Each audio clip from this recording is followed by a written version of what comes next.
Papel. Ako ay manipis lang na bagay at ang lahat ng taong kayang ibigay. Lalo na't sa paralan, ako ay palaging sinusulatan. Napakalaki ng aking halaga at sa tindahan ako ay mura pa. Ako ay maghihintay lamang sa iyo kung kailan mo ako gagamitin. Handa ako sa lahat kahit walang silbi ang isulat mo sa akin.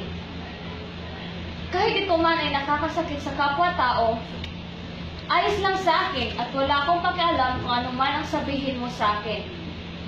Dahil balik-balikarin mo man ang mundo, ikaw ay nangangailangan pa rin sa akin. Mapalad ako sa tamang oras at panahon, kung kailan ako sinusulatan na kaya mong isigaw sa kawalan. Isa akong malaking dahilan kung bakit ang mga tao ay natutong magbasa at magsulat. Kahit punitin mo man ako at ilagay sa basurahan, okay lang sa akin dahil alam ko na balang araw hindi mo na ako kailangan. Oo, ito lang ako.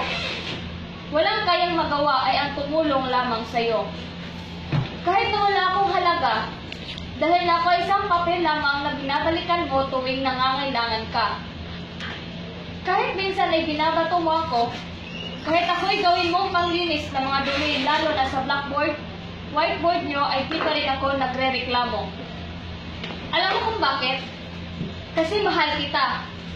Kahit ano man ang mangyari, ang pagmamahal ko sa iyo ay hindi kukupas at mananatiling tutulong sa iyo kahit saan ka man magpunta.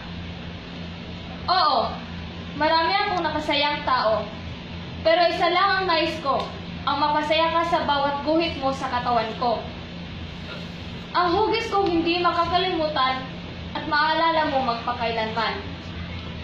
Kahit ako'y madumi na, huwag kang mag-alala. Kahit ako'y nasasaktan na, mamahalin pa rin kita saan ka man magpunta.